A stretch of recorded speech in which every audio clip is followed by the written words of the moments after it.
Bismillahirrahmanirrahim. Assalamualaikum warahmatullahi wabarakatuh. Alhamdulillahirabbil alamin wa bihi nasta'in wa ala umuri dunya waddin.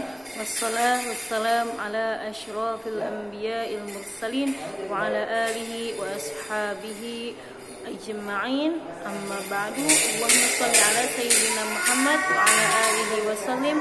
Salatan tahullu bihal uqad wa tufarriju bihal qurab wa tuzilu bihal darar wa tuhawwinu bihal umur wasi'ah wa turdika wa turdihi wa tarda biha anna ya rabbal alamin. Alhamdulillah fi hadzal yawmil mubarak naltaqi marratan ukhra ma'akum jami'an ma'a dawami sihah wal afiyah alladhi a'tallahu ta'ala lana jami'an fi darsi fiqhil muamalat khasatan min kitab at-taqrirat istadida fil masail al-mufidah. Ya, pada kesempatan kali ini kita masih membahas tentang bab luqotoh, ya, yang mana kemarin kita telah mempelajari juga bab luqotoh, khususnya kepada bagaimana cara at-ta'rif mengumumkan luqotoh yang ditemukan. Ya, ada juga biaya perawatan selama masa pengumuman barang temuan tersebut. Kemudian sebelum memulai pelajaran hari ini, hayya naqra qiraatul basmalah. Bismillahirrahmanirrahim. Nawaitu ta'alluma lillahi ta'ala wa li izalatil jahli wa ihya'id. Allahumma astur aiba syekhina anna wa la tudhib barakata ilmihi minna. Pada kesempatan kali ini kita akan membahas tentang aqsamul luqotoh, ya, adalah pembagian daripada barang-barang yang ditemukan atau barang-barang temuan. Aqsamul luqotoh di dalam buku ini dibagi menjadi dua bagian. Yang pertama adalah ghairu hayawan, yang selain binatang atau sesuatu yang bukan berupa binatang, dan yang kedua adalah hayawan. Yang kedua adalah yang berupa binatang atau jenis-jenis hewan lainnya, ya.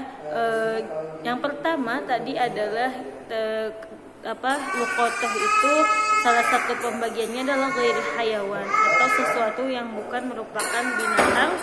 Yang pertama, hukmu iltiqat ghairi hayawan. Kita membahas tentang bagaimana hukumnya, bagaimana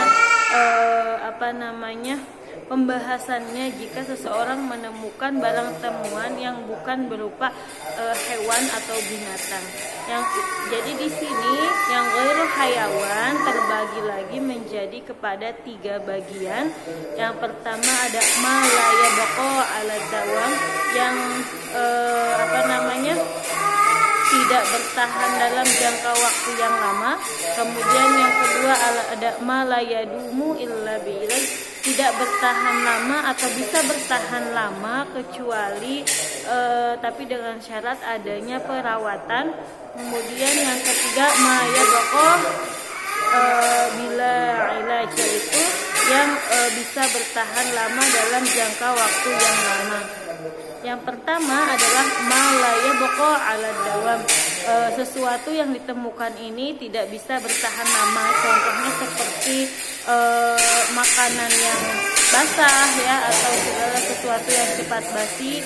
Misalkan yataghayyaru wa yafsudu bitakhir kal maqulat wal fawakih fayataghayyar fihi baina amrayni. Jadi jika ada seseorang yang menemukan sesuatu yang sekiranya memang dia itu cepat berubah atau tidak bertahan dalam jangka waktu lama dan cepat rusak dengan seiring berjalannya waktu, seperti makanan-makanan atau buah-buahan yang memang cepat busuk, gitu ya, maka jika seseorang menemukan ini, dia berhak untuk memilih di antara dua amro ini.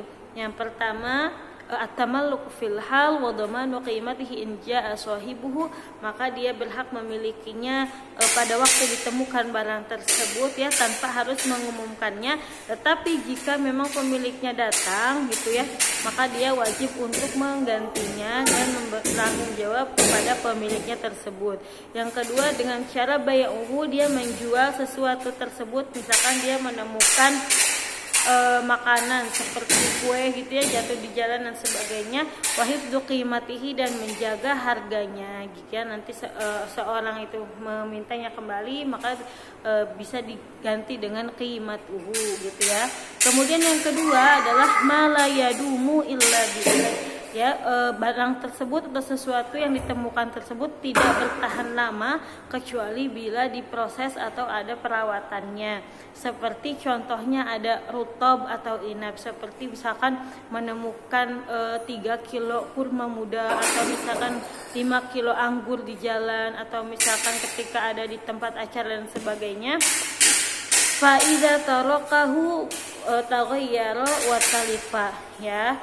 Jadi kalau misalkan dibiarkan saja dia akan berubah dan akan membusuk gitu ya, atau rusak. Wa idza ightana bihi sarat tamran wa zabiban. Tetapi kalau dirawat atau diproses, maka kurma muda tersebut akan menjadi tamar atau kurma kering yang biasa kita makan, atau inab, anggur itu bisa kalau dirawat atau diproses, dikeringkan, bisa menjadi zabib atau kismis gitu ya. Maka hukumnya yaf'alu ma fihil aslah wal anfa wal alyaq lil malik min amrayni, ya. Ilajuhu, jadi hukumnya adalah ketika seseorang menemukan sesuatu ini atau barang yang harus memang ada prosesnya, dia harus memperbaiki dan menjadikannya lebih bermanfaat gitu ya, dengan cara ilajuhu, memprosesnya sampai menjadi, misalkan tadi ada rutab menjadi tamar atau inab menjadi zabib, dan menjaganya. Ya, kemudian setelah diproses, dijaga, wa qimatul hifdi. Nah, kemudian bagaimana cara menjaga dan merawatnya? Maka biayanya tersebut min nafsil luqata fayabi'u minha syai'an illa idza huwa tabarru. Maka bisa juga dijual sebagiannya supaya untuk merawat untuk menjadi perawatan atau nafkah kepada sebagian yang lainnya. Kemudian yang kedua yaitu bay'uhu wa hifdzu tsamanihi, ya. Yang pertama tadi dia ilajuhu, diproses dengan apa yang harus dilakukan setelah menemukan malayadumu illa bi'ilaj, itu di'ilaj yaitu diproses. Kemudian yang kedua dijual, dan kemudian hifdzu tsamanihi, dan menjaga harga atau nilai daripada jumlah penjualan tersebut. Jadi jika sewaktu ada pemiliknya yang datang kembali, dia bisa menggantinya dengan harga yang telah dijualkan barangnya tersebut. Kemudian pembagian yang ketiga daripada yang al-luqatah ghairul hayawan, yaitu ada ma yabqa bila ilaj, yaitu adalah sesuatu yang bertahan lama dalam jangka waktu lama meskipun tanpa diproses, seperti ada wasinaiyah, seperti misalkan menemukan kursi di jalan, atau misalkan menemukan panci, ember, atau sesuatu yang memang dalam berjangka waktu lama, atau menemukan emas, perak, dan sebagainya. Maka ketika menemukan itu fayatakhayyar, dia bisa memilih antara dua amar. Yang pertama adalah hifduhu, dia menjaganya, dan yang kedua at-tamalluk ba'da ta'rif, dia misalkan saya menemukan ketika pergi di jalan menemukan emas gitu ya, sebatang emas, maka saya boleh menjaganya gitu ya, dengan memang tujuannya hanya menjaga dan tidak memiliki. Dan yang kedua at-tamalluk, saya boleh juga untuk berniat memilikinya, lakin ba'da ta'rif bi syarti dhaman qimatihi in ja'a sahibu, tetapi setelah adanya pengumuman atau saya telah melaksanakan pengumuman atau untuk diumumkan kepada halayak ramai bahwa saya menemukan barang temuan ini, jika ada pemiliknya maka harus dikembalikan gitu ya. Nah, ta'rifnya ini kemarin telah dijelaskan sesuai dengan mudah dan jangka waktu sesuai barang yang ditemukan itu. Bisa difahami sampai di sini. Nah, kemudian di sini adalah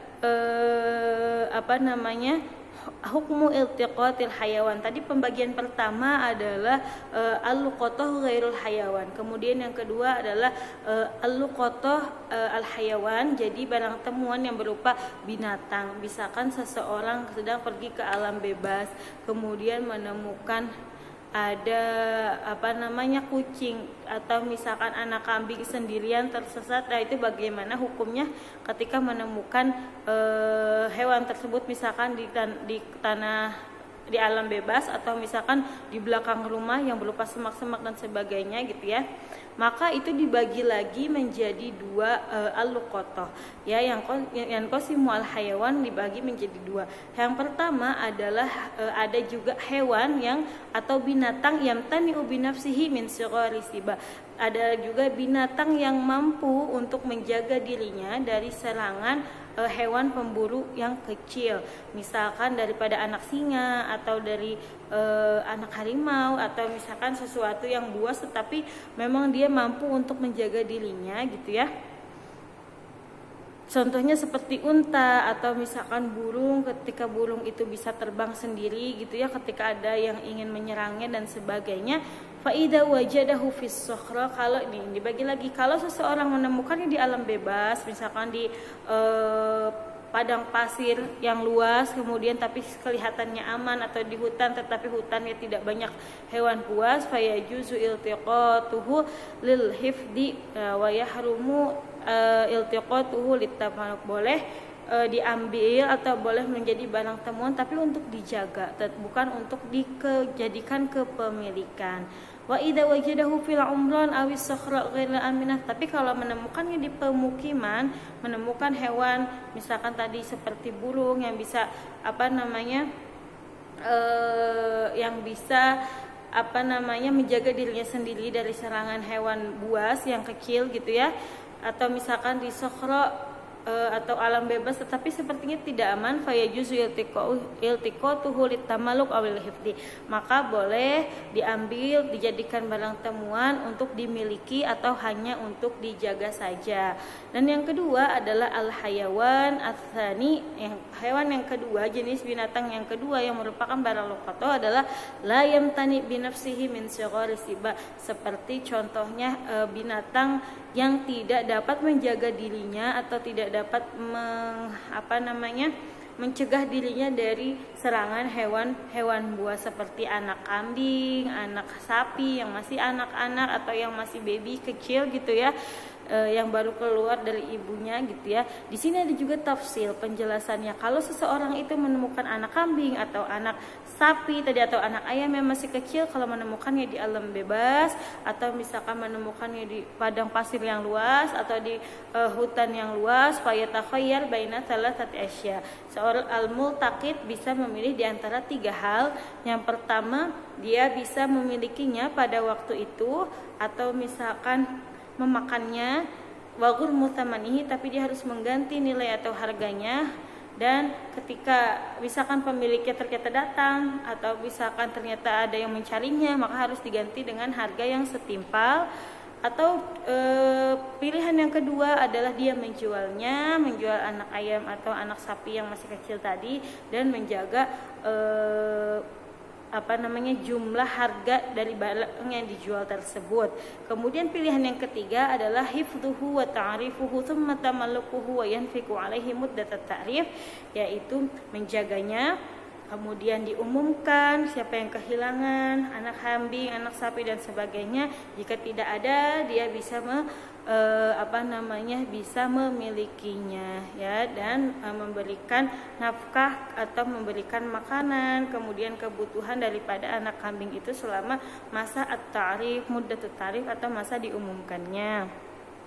Kemudian yang kedua, idza wajadahu fil umran, kalau menemukan hewan alladzi la yamtani min nafsihi min sighari siba ini di pemukiman misalkan, maka ada dua pilihannya. Seseorang bisa menjualnya dan menjaga harganya.